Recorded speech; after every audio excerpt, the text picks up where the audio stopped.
내 딸아이가 치명적인 독을 넣은 케이크 한 상자를 보내왔다. 다음 날 딸은 내게 전화를 걸어 물었다. 엄마, 케이크 맛있었어요? 나는 대답했다. 네, 시어머니께 드렸단다. 아주 좋아하시더구나. 그 순간 딸은 침묵하더니 절망적으로 소리쳤다. 지금 뭐라고 하셨어요? 미쳤어요. 엄마, 시작하기 전에 좋아요와 구독 버튼 누르는 것을 잊지 마세요. 제 이야기를 끝까지 들어주시고 제 이야기가 어디까지 퍼졌는지 알 수 있도록 어느 도시에서 보고 계신지 댓글로 남겨주세요. 화요일 오후 2시 30분 정각 우리 집 초인종이 울렸다. 논리보다 본능이 더 빠르게 작동하는 나이가 있다. 68배 나이가 되니 노크도 없이 찾아오는 불길한 예감의 쓴맛을 이젠 너무나 잘 알게 되었다. 문을 열자 젊은 택배기사가 정중한 미소를 지으며 서 있었다. 그의 손에는 옅은 분홍색 리본으로 묶인 새하얀 상자가 들려 있었다. 따님분께서 보내셨습니다. 그가 말했다. 보통 인플루언서들의 SNS 피드에서나 볼 법한 부티크 베이커리의 케이크 상자였다. 나는 그의 미소에 답하지 않았다. 내 딸 박서윤, 35. 선택적으로만 상냥하고 그 고집은 대체 누구에게 물려받았는지 모를 아이. 초등학교 미술 숙제 이후로 나를 위해 무언가를 만들어준 적이 한 번도 없었다. 지난 3주간 우리는 말 한마디 섞지 않았다.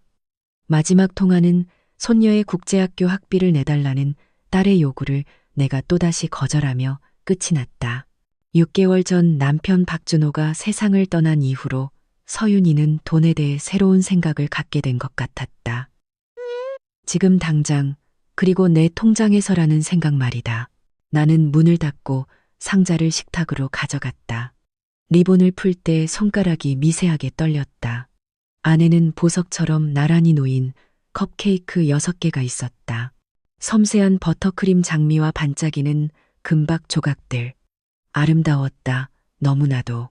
작년에 내 생일조차 까먹을 뻔했던 사람에게는 과분할 정도로 따뜻한 바닐라 향이 코끝을 스쳤다. 그리고 무언가 다른 냄새도 마치 시럽에 담근 금속처럼 희미하고 씁쓸한 냄새가 났다. 나는 평생을 부엌과 함께 살아왔다. 어린 시절에는 어머니를 도와 밀가루 무게를 재고 반죽을 두드리고 굽기도 전에 냄새만으로 과자를 알아맞히곤 했다. 컵케이크는 부드럽고 깨끗한 향이 나야 했다. 단맛 사이에 숨어있는 화학적인 속삭임을 품어서는 안 됐다. 코를 더 가까이 가져갔다. 두꺼운 버터크림이 무언가를 감추고 있었다. 하나를 꺼내 들었다. 무게가 이상했다. 살짝 눌러보니 질감이 단단했다. 마치 크림꽃 아래 무언가를 숨기고 있는 것처럼. 갑자기 속이 바싹 마르고 손바닥에 식은땀이 났다. 준호의 얼굴이 떠올랐다. 순자 씨, 뭔가 이상하면 그냥 멈춰. 나를 일깨워주던 그의 차분한 얼굴이. 나는 컵케이크를 다시 상자에 넣고 뚜껑을 닫았다. 마치 잠든 척하는 작은 뱀에게서 멀어지듯 한 걸음 물러섰다. 20분 후 집 전화벨이 울렸다. 세 번째 신호음이 울릴 때까지 기다렸다가 숨을 고르고 수화기를 들었다. 여보세요? 엄마. 서윤이의 목소리는 밝았다. 꾸며낸 밝음이었다. 제가 보낸 서프라이즈 선물 받으셨어요? 새로 생긴 베이커리 건데 엄청 비싸요. 그래도 엄마를 위한 건데 아낄 수 없죠. 나는 침을 삼켰다. 무슨 선물이니? 컵케이크요. 엄마가 제일 좋아하는 바닐라 버터크림이잖아요. 지금 당장 하나 드셔보세요. 어서요. 딸은 작게 웃었다. 전화 끊지 않고 기다릴게요. 그 말에 속이 더 울렁거렸다. 딸은 내가 음식을 씹는 소리를 기다리고 있었다. 내가 자신의 지시를 따르고 침묵하기를 기다리고 있었다. 내 머릿속에서 다른 말이 먼저 튀어나왔다. 어머나, 아까 옆집 김영희 씨한테 갖다 줬단다. 안 그래도 영감님 돌아가시고 나서 자주 혼자 계셔서 안쓰러웠거든. 달콤한 게 필요할 것 같아서. 침묵. 어색한 침묵이 아니라 유리잔이 깨지듯 날카롭게 내려앉는 침묵이었다. 엄마, 방금 뭐라고 하셨어요? 컵케이크 옆집에 줬다고. 아주머니가 무척 좋아하시더라. 전부 다요? 서윤이의 목소리가 반 옥타브 올라갔다. 언제요? 방금? 벌써 드셨대요? 몇 분이나 지났어요? 피가 차갑게 식었다. 그 질문은 서프라이즈가 실패한 사람의 실망 섞인 말투가 아니었다. 계획이 틀어져 공황에 빠진 사람의 목소리였다. 응, 왜 그러니? 엄마, 숨이 가빠요. 제가 다시 전화할게요. 딸깍. 전화가 끊겼다. 나는 필요 이상으로 오랫동안 수화기를 붙들고 있었다. 식탁 위의 하얀 상자는 리본으로 장식된 작은 폭탄처럼 보였다. 내 머릿속에서는 기억의 파편들이 스쳐 지나갔다. 폭우가 쏟아지던 날 침대로 기어오르던 어린 서윤이, 통금 시간 때문에 문을 쾅 닫고 들어가던 10대의 서윤이, 할부금 때문에 울던 어른이 된 서윤이. 안타깝게도 어른이 된다는 것은 시나리오를 짜는 법을 안다는 의미이기도 했다. 그날 밤 나는 잠들지 못했다. 천장을 바라보며 누워 이 집에 40년 동안 살면서 아직 수리하지 못한 페인트 균열을 세었다. 눈을 감을 때마다 아까 전화기 너머로 들려왔던 긴 침묵이 귓가에 맴돌았다. 그건 기분이 상한 사람의 침묵이 아니었다. 겁에 질린 사람의 침묵이었다. 다음 날 아침 일찍 나는 이성민 원장님께 전화를 걸었다. 그는 15년간 우리 가족의 주치의였다.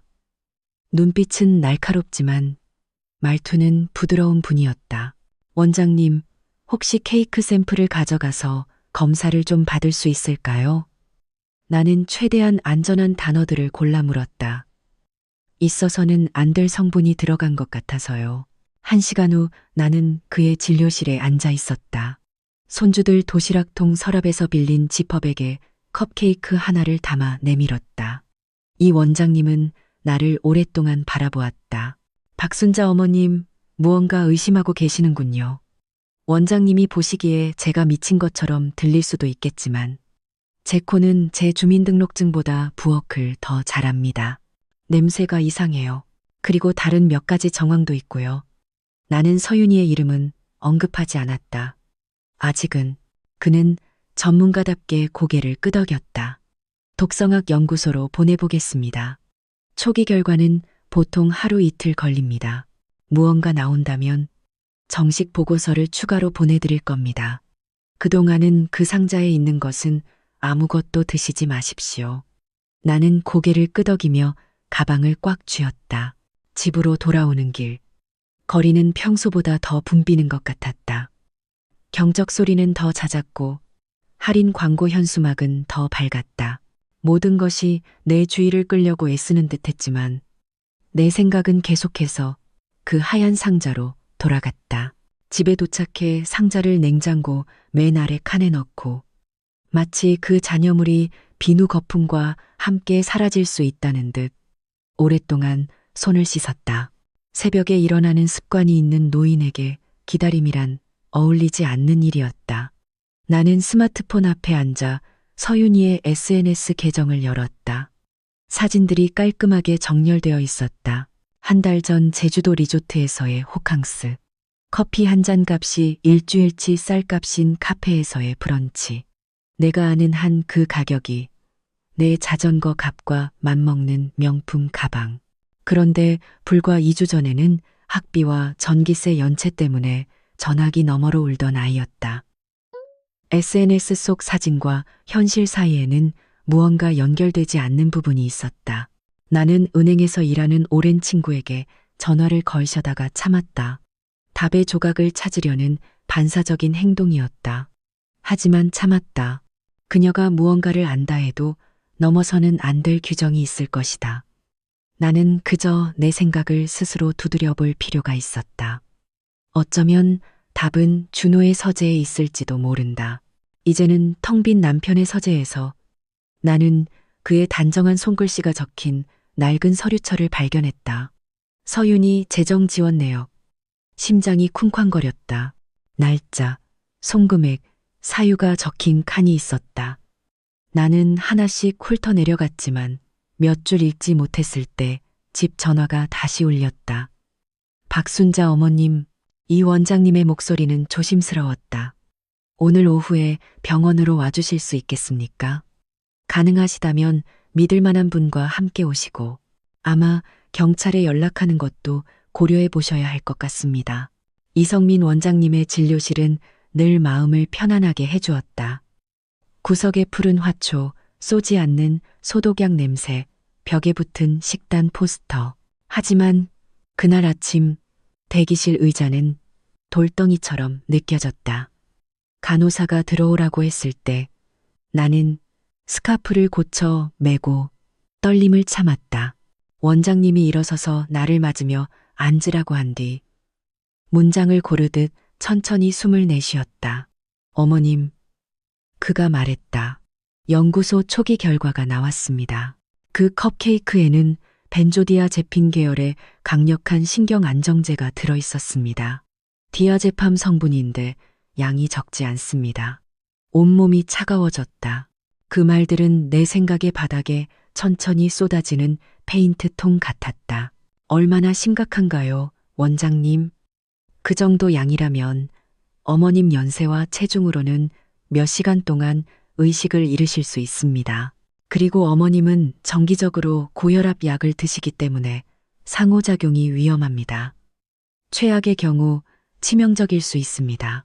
그는 부드럽지만 단호한 눈으로 나를 바라보았다. 이건 부엌에서의 실수로 보이지 않습니다. 양이 정확해요. 누군가 자기가 뭘 하는지 알고 있었다는 뜻입니다. 나는 고개를 숙였다. 식은땀 방울이 관자놀이에 맺혔다. 그렇다면 일부러 제가 섣불리 판단할 수는 없습니다. 제 임무는 의학적 사실을 전달하는 것입니다. 하지만 어머님의 안전을 위해 경찰에 신고하시길 권합니다. 그 상자는 증거물로 보관하시고요. 당분간 의심되는 사람에게서는 어떤 음식이나 음료도 받지 마십시오. 나는 목이 메인 채로 고개를 끄덕였다. 고맙습니다.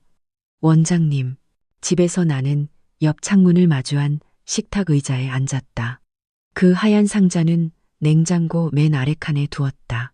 매직으로 열지 마시오 라고 라벨을 붙였다. 그 라벨이 누구를 위한 것인지 몰랐다. 아마 나 자신을 위한 것이었겠지. 그리고 나는 다시 준호의 서재로 들어가 서윤이 재정지원 내역 서류처를 열었다. 비 온 뒤 맑은 아침 하늘처럼 단정한 준호의 손글씨, 날짜, 금액, 사유, 그리고 우리 두 사람의 서명이 있는 칸이 있었다. 3월 750만 원, 학비, 6월 1 200만 원, 긴급 차량 수리비, 9월 1 500만 원, 아이 병원비. 몇몇 기록 옆에 준호는 작게 메모를 남겨두었다. 확인해 보니 새 핸드폰 구입, 정비소가 아니라 제주도 여행, 숨이 가빠졌다. 5년간 기록된 금액의 총합은 8억 원을 넘었다. 준호의 기록은 그가 세상을 떠나기 2주 전에 멈춰 있었다. 서윤이가 유산 세부 사항을 물어봄. 언제 현금화할 수 있는지 재촉함. 위임 절차에 대해 질문. 49제 끝나고 이야기하자고 했음. 나는 눈을 감고 서류철 모서리를 꽉 쥐었다.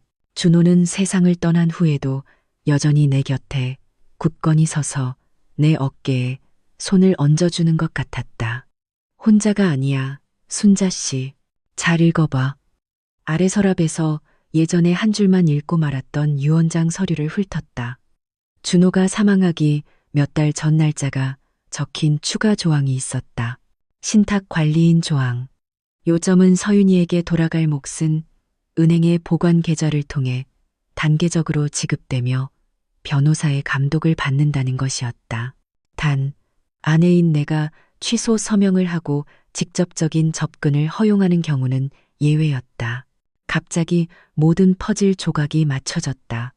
계획된 깊은 잠, 돈의 흐름을 원활하게 할 서명, 잘못된 사람의 손에 들어갈 돈, 휴대전화가 진동했다. 박서윤이라는 이름이 떴다. 나는 한참 동안 화면을 바라보다가 통화 버튼을 눌렀다. 엄마, 평소보다 차분한 목소리였다. 어제 컵케이크. 생각 좀 해봤는데 우리 제대로 이야기 좀 해야 할 것 같아요. 내일 집에 가도 돼요? 몇 시에? 오전 10시요. 제가 커피 사갈게요. 엄마가 좋아하는 바닐라 라떼로요. 그녀는 작은 웃음소리를 덧붙였다. 하지만 그 웃음은 팽팽하게 당겨진 비닐 리본 같았다. 찢어지는 소리가 들리는 듯했다. 그래, 내가 말했다. 10시에 보자. 전화를 끊자마자 나는 집 전화 수화기를 들고 최경수 변호사에게 전화를 걸었다. 우리 유산 서류를 처리해준 사람이었다. 차분한 목소리와 날카로운 두뇌를 가진 중년의 신사였다. 안녕하십니까, 박순자 여사님. 최 변호사님, 혹시 폐가 되지 않는다면 내일 저희 집으로 와주실 수 있을까요? 오전 11시쯤에요. 제가 몇 가지 변경해야 할 사항이 있고 만약을 대비해야 해서요. 변호사님이 오셨을 때 상황이 좀 이상하게 느껴지신다면 주저하지 마시고 경찰에 연락해 주십시오. 잠시 침묵이 흘렀다. 그리고 그가 부드럽게 물었다. 지금 안전하신 겁니까? 안전합니다. 대답이라기보다는 기도에 가까운 말이었다. 내일 11시에요. 알겠습니다. 가겠습니다. 다음으로 나는 옆집으로 가서 대문을 두드렸다. 몸빼 바지에 어리둥절한 표정을 한 김영희 씨가 나타났다. 김 여사님, 부탁이 하나 있는데요.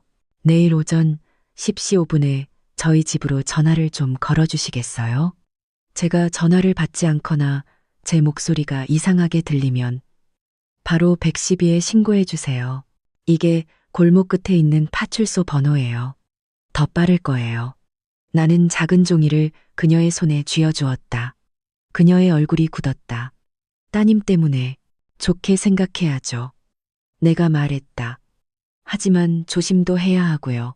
그날 밤 나는 더 이상 천장과 눈싸움을 하지 않았다. 목록을 작성했다. 뒷문 열쇠 위치를 바꾸고 휴대전화를 완전히 충전했다. 평소에 떡 만드는 법을 촬영할 때 쓰던 작은 카메라를 거실을 향해 돌려놓았다.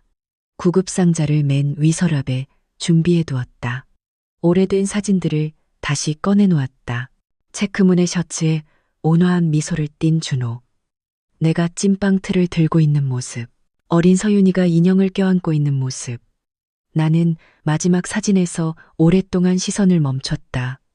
가슴을 꼬집는 듯한 감정이 밀려왔다. 단순한 분노가 아니었다. 복도 끝에서 오랫동안 기다려온 상실감에 더 가까웠다. 밤 9시경 전화가 다시 울렸다. 모르는 번호였다. 망설이다가 받았다. 박순자 여사님. 낯설지만 부드러운 목소리였다. 저는 강태준 실장이라고 합니다. 내일 예정된 서류 갱신건으로 말씀드릴 게 있어서요. 따님께서 저희 사무실에 연락을 주셨습니다. 목덜미에 핏줄이 팽팽해졌다. 저는 아무것도 예약한 적이 없습니다. 뭔가 오해가 있었나 보군요. 고객님께서는 향후 번거롭지 않도록 상속 구조를 단순화하고 싶어 하신다고 들었습니다. 저희는 단지 확인차. 강태준 씨, 내가 말을 잘랐다. 내일 오전 11시에 제 집에는 제가 지정한 변호사님이 오시기로 되어 있습니다. 제가 초대하지 않았다면 오실 필요 없습니다. 수화기 너머로 순간적인 침묵이 흘렀다. 알겠습니다. 여사님, 방해해서 죄송합니다. 전화가 끊겼다. 나는 화면이 꺼질 때까지 스마트폰을 바라보다가 다시 책상으로 돌아가 서류들을 정리했다. 종이 한 장을 반으로 다시 3번 접었다. 반쯤 쓴 편지였다. 만약 나에게 무슨 비정상적인 일이 생긴다면 박서윤에게 돌아갈 몫은 동결한다. 모든 자산은 내 손주들 하은이와 시우에게 지정된 신탁 관리인을 통해 이전된다. 그 편지가 나중에 쓸모가 있을지 알 수 없었다. 내가 아는 것은 내일 오전 10시에 시험이 있을 것이고 나는 정말로 깨어 있어야 한다는 것뿐이었다.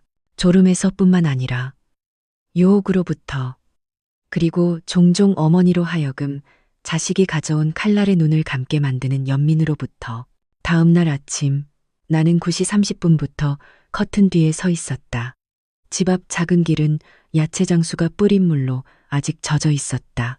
정확히 10시 작은 차 한 대가 깔끔하게 멈춰 섰다. 서윤이가 항상 그녀를 더 젊어 보이게 만드는 옅은 푸른색 원피스를 입고 내렸다. 그녀가 단골인 비싼 카페에 커피가 담긴 종이 트레이를 들고 있었다. 좋은 아침, 엄마. 그녀가 스치듯 내 뺨에 입을 맞추며 말했다. 엄마가 제일 좋아하는 엑스트라 폼 바닐라 라떼 사왔어요. 나는 종이컵을 받아들었다.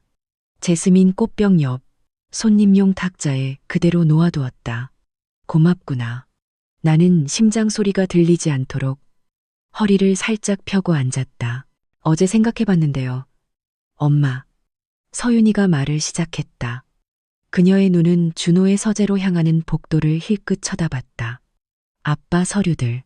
엄마 혼자서는 버거울 것 같아요.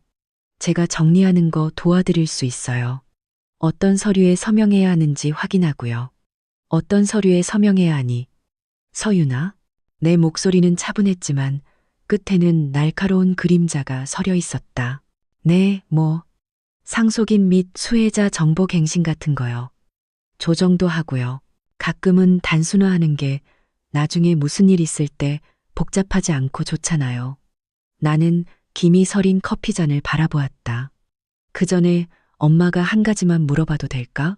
어제 컵케이크랑 오늘 커피 살 돈은 어디서 났니? 지난주에는 학비랑 전기세 고지서 때문에 울면서 전화했잖니. 그녀는 미소를 지었다. 입술이 팽팽했다. 저금했어요. 엄마 기쁘게 해드리고 싶어서요. 무슨 돈으로 저금을? 돈이 없다면서 예쁜 케이크에 5만 원이나 쓰는 건 작은 숫자가 아닌데 엄마는 왜 제 행동 하나하나를 다 감시하세요? 저는 좋은 마음으로 왔는데 나도 좋은 마음이란다. 나는 몸을 살짝 기울여 그녀를 똑바로 쳐다봤다. 그리고 나는 그 컵케이크에 뭐가 들어있었는지 알아.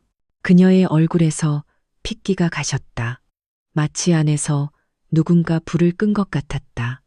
그녀는 반쯤 일어섰다가 다시 앉았다. 엄마, 무슨 소리 하시는 거예요? 그냥 바닐라 케이크예요. 디아제팜. 내가 나지막이 말했다. 대량으로. 의사 선생님이 초기 보고서를 보내주셨어. 내 고혈압 약이랑 섞이면 치명적일 수 있다고. 서윤이는 벌떡 일어났다. 엄마, 말도 안 돼요. 엄마야말로 정신과 진료를 받아봐야겠네요. 이건 심각한 비난이에요. 나는 방금 병원에서 오는 길이야. 검사 결과도 있고. 함부로 비난하는 게 아니란다. 잠시 침묵이 흘렀다. 나는 그녀의 눈동자 뒤에서 시계바늘이 억지로 달리듯 빠르게 돌아가는 것을 볼 수 있었다. 그러더니 그녀는 한숨을 쉬며 두 손으로 얼굴을 가렸다. 목소리가 떨렸다. 엄마, 저 지금 큰 곤경에 처해 있어요. 돈을 빨리 갚지 않으면 곤란해지는 사람들한테 빚을 졌어요. 그 사람들이. 그녀는 소매를 걷어 팔에 든 누런멍을 보여주었다. 이건 경고예요. 나는 그녀를 만지고 싶은 충동을 억눌렀다. 얼마인데? 2억 원요. 어쩌면 더 될지도 몰라요. 제가 사기성 투자에 휘말렸어요. 코인 투자니 뭐니 하다가 온라인 슬롯머신에도 손을 댔고요. 빨리 원금을 회복할 수 있을 줄 알았는데 계산착오였어요.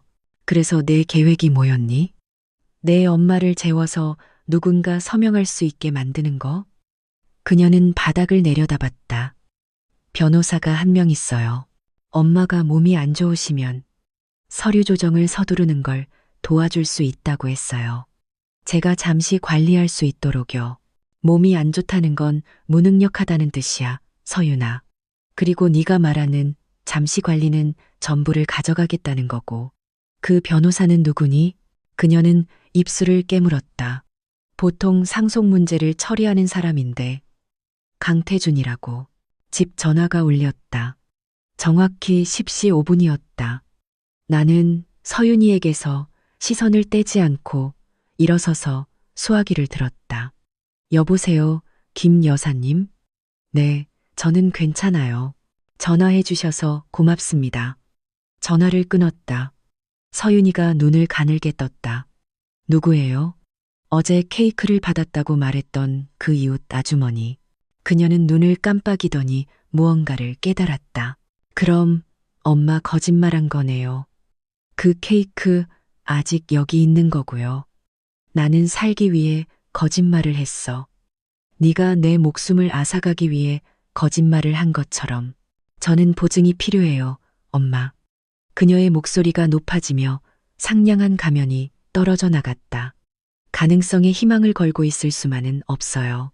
그 돈이 지금 당장 필요하단 말이에요. 엄마도 조만간 돌아가실 텐데 왜 제가 그 사람들이 문 밖에서 기다리는 동안 기다려야 하죠? 나가. 한마디 말이 차갑게 나왔다. 내 집에서 지금 당장 나가, 박서윤. 나는 일어섰다. 네가 살고 싶다면 이런 방식은 아니야. 내 아이들이 살기를 원한다면 독이 아니라 정직함으로 도움을 요청해야지. 그녀는 잠시 얼어붙은 듯 서 있더니 얼굴이 낯선 무언가로 변했다. 엄마, 후회하게 될 거예요. 엄마가 똑똑하다고 생각하겠지만 내가 어디까지 갈 수 있는지 아직 모르시는군요. 그녀는 가방을 집어들고 문으로 성큼성큼 걸어가 준호의 액자가 흔들릴 정도로 세게 문을 쾅 닫았다. 나는 그 진동이 멎을 때까지 꼿꼿이 서 있었다. 그리고 나서야 마침내 권리를 주장하는 떨림을 참으며 다시 앉았다. 20분 후 깔끔한 정장을 입은 남자가 얇은 서류 가방을 들고 대문으로 다가왔다. 그는 자신감 있게 문을 두드렸다. 안녕하십니까, 어머님. 저는 강태준 실장입니다. 따님께서 약속을 잡아. 약속은 없습니다. 내가 말을 잘랐다. 돌아가세요, 강태준 씨. 그렇지 않으면 경찰을 부르겠습니다. 그는 전문가다운 미소를 지으려 애썼다. 아마 어머님께서 잘 이해를 못하신 것 같은데 저는 아주 잘 이해하고 있습니다. 여기는 제 집이고 저는 지금 매우 정신이 멀쩡합니다. 지금 당장 돌아가시는 게 좋을 겁니다.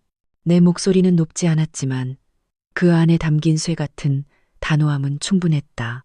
그의 얼굴에 순간적으로 금이 갔다가 그는 물러서며 딱딱하게 사과하고는 서둘러 떠났다. 정확히 11시 최경수 변호사가 도착했다. 그의 차분한 얼굴은 기도처럼 마음을 안정시켜 주었다. 우리는 준호의 서재에 앉았다. 나는 처음부터 모든 것을 이야기했다. 케이크 상자, 침묵의 전화, 검사 결과, 내가 마시지 않은 커피, 협박, 그리고 강태준의 방문까지. 최 변호사는 고개를 끄덕이며 나를 똑바로 쳐다봤다. 박순자 여사님, 법적인 측면에서 이것은 최소한 독극물 투입 미수입니다. 검사가 의도와 방법을 본다면 살인 미수로 격상될 수도 있습니다. 정식으로 고소하시길 권합니다. 즉각적인 보호를 위해 2가지를 진행하겠습니다. 그는 서류철을 꺼냈다. 첫째, 유언장 수정입니다. 어머님께 의심스러운 일이 발생할 경우 박서윤 씨의 몫은 무효화되고 손주들에게 이전되며 어머님께서 지정하신 신탁 관리인에게 맡겨집니다. 둘째, 위임장입니다. 박서윤 씨가 어머님을 대신해 무언가를 처리할 모든 가능성을 철회합니다. 긴급한 상황에서는 제가 어머님의 법적 대리인이 됩니다. 우리는 급히 부른 동사무소 직원 2명, 마침 시간을 낼 수 있었던 통장님과 반장님을 증인으로 하여 서명했다. 그들이 서명을 마치자 방 안의 공기는 다시 산소를 되찾은 듯했다. 한 가지 더요. 최 변호사가 돌아가기 전에 말했다. 상대방은 이 변경 사항을 아직 모른다고 가정해야 합니다. 즉, 가져갈 것이 없다는 사실을 깨닫기 전에 다시 시도할 수 있다는 뜻입니다. 그는 진지하게 나를 바라보았다. 부디 계속 경계하십시오. 몇 가지는 준비해 두었습니다. 내가 대답했다. 그리고 더 많이 준비할 겁니다. 그가 떠난 후 나는 창가에 섰다. 마당에서는 망고나무 그림자가 천천히 흔들리고 있었다. 이 집은 예전에는 그저 돌아오는 곳이었다.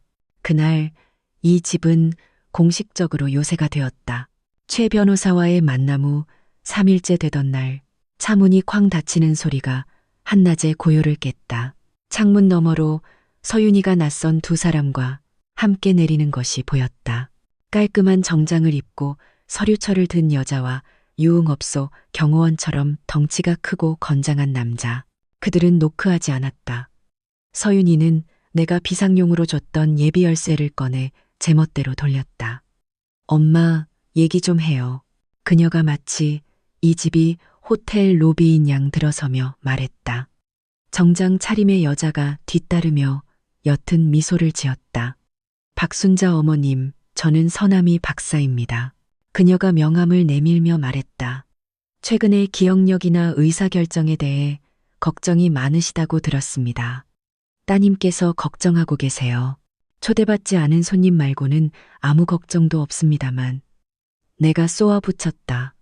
접시만큼 넓은 손바닥을 가진 남자가 뒤에서 문을 닫았다. 그리고 당신은 누구시죠? 그는 미소 없이 손을 내밀었다. 마동철입니다. 서 박사님 동료입니다. 보통 마 실장이라고 부르시죠. 저희는 가족들이 어려운 상황에 대처하는 것을 돕습니다. 서윤이가 참을성 있는 척 한숨을 쉬었다. 엄마, 며칠 동안 저한테 온갖 비난을 하셨잖아요. 독이 든 케이크라느니 변호사라느니 엄마가 혼란스러워 하시는 것 같아서요. 저는 그냥 엄마가 전문가의 도움을 받으셨으면 해요. 전문가? 나는 서남이 박사의 손에 들린 서류철을 쳐다봤다. 옷장만 한 남자를 데리고 오는 전문가는 어떤 종류죠? 무단으로 들어와서 죄송합니다, 어머님. 겁을 드리려는 의도는 아니었습니다. 서남이 박사는 손님용 탁자에 앉아 서류를 정리했다. 여기 몇 가지 서식이 있습니다. 건강 관련 위임장, 권한 위임 진술서, 그리고 편안한 시설에서의 인지능력 평가 추천서입니다. 때로는 나이가 들면 믿을 수 있는 사람에게 도움을 맡기는 것이 더 현명합니다. 믿을 수 있는 사람? 내가 되물었다. 사흘 전에 신경안정제를 대량으로 넣은 케이크를 보낸 딸처럼. 엄마, 서윤이가 목소리를 높이며 말을 잘랐다. 거봐요, 또 시작이시네. 박사님, 직접 보세요. 이건 이미 문제가 심각해요. 서남이 박사는 꾸며낸 부드러운 시선으로 나를 바라보았다. 어머님, 노년층의 망상성 편집증은 꽤 흔합니다. 평범한 사건에서 위협의 패턴을 찾는 거죠. 망상이라. 연구소에서는 그걸 디아제팜이라고 부르던데요. 망상이 아니라. 마 실장이 반걸음 앞으로 나섰다. 어머님, 논쟁하지 맙시다. 저희 목표는 어머님을 안전하게 모시는 겁니다.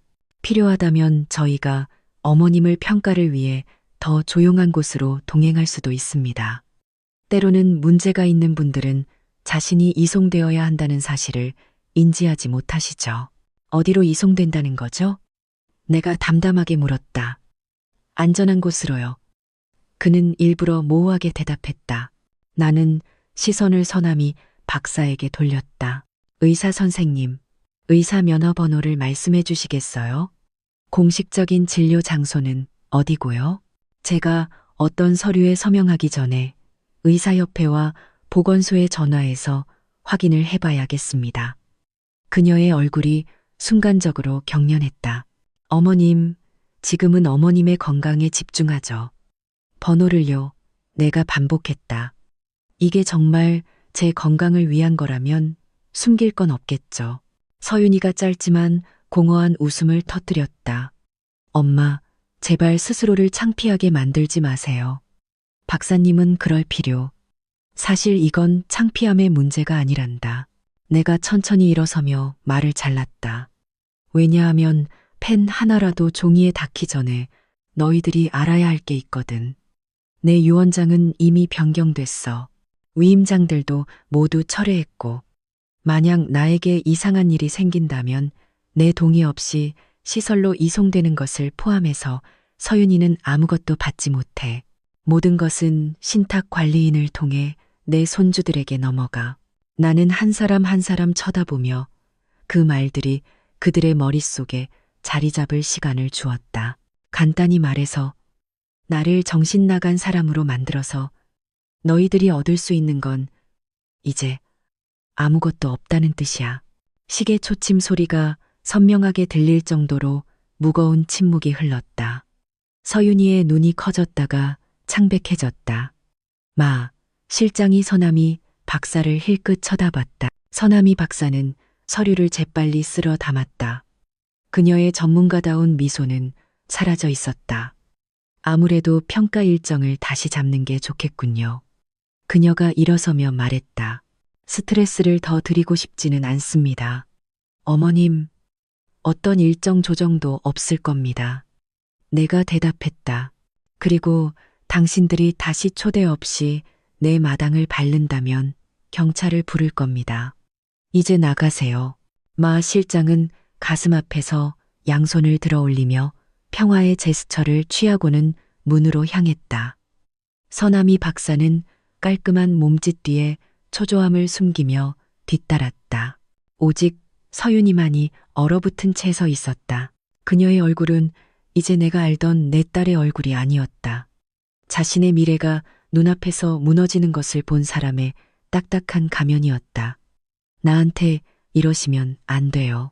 그녀가 각 음절을 씹듯이 나지막이 말했다. 전 엄마 딸이잖아요. 네가 네 엄마를 독살하려고 했을 때 너는 딸이기를 그만뒀어. 내가 대답했다. 목소리는 쉬었지만 단단했다. 그 사람들은 나를 영원히 기다려주지 않을 거예요. 그녀가 씩씩거렸다. 나는 그 돈이 필요해요. 그렇지 않으면 엄마는 무슨 일이 일어날지 모르실 거예요. 나는 네가 생각하는 것보다 더 잘 알아. 그리고 바로 알기 때문에 나 자신을 보호하기로 선택한 거야. 네가 정직하게 도움을 요청했다면 나는 고려해 봤을 거야. 하지만 네가 독과 가짜 무리를 데려왔으니 대답은 하나뿐이야. 안 돼. 서윤이가 한 걸음 다가왔다. 눈에는 눈물이 고였지만 부드럽지는 않았다. 서류 몇 장 바꿨다고 안전할 것 같아요? 다른 방법도 있어요. 그건 협박이니? 내가 물었다. 약속이죠. 그녀는 스스로 불을 삼키는 듯 긴 숨을 내쉬었다. 나는 멈추지 않을 거예요. 나가. 그녀는 몸을 돌려 빠르게 걸어갔고 3일 전보다 더 세게 문을 쾅 닫았다.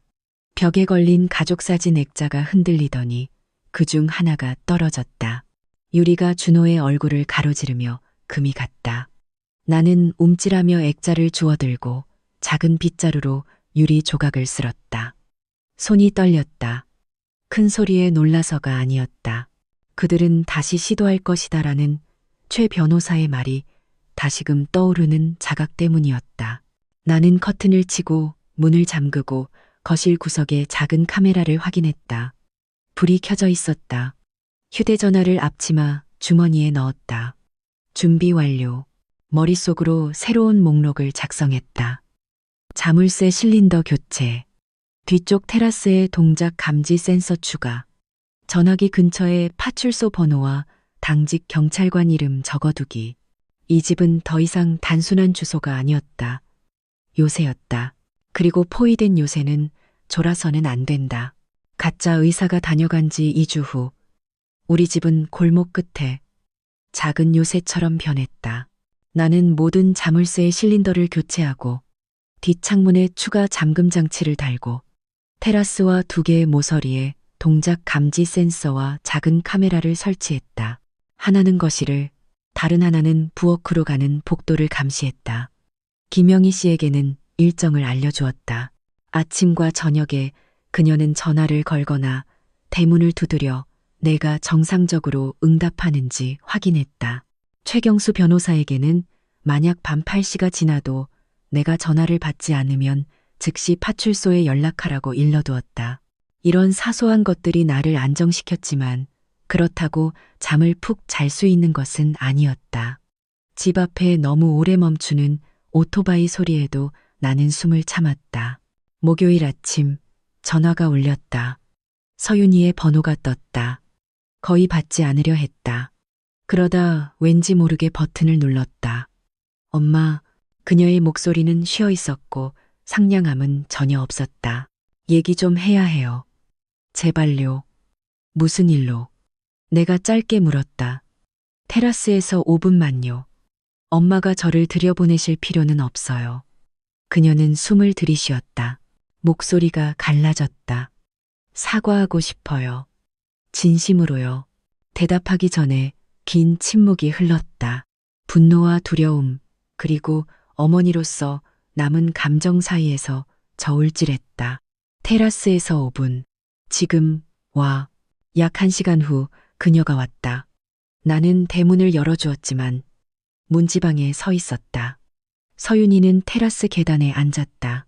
등이 구부정했고 화장은 번졌으며 눈은 퀭하고 머리는 아무렇게나 묶여 있었다.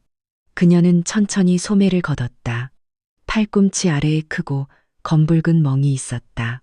그 사람들이 제 계획이 실패한 걸 알았어요. 그녀가 서두 없이 말했다. 화가 났어요. 이건 그냥 경고래요.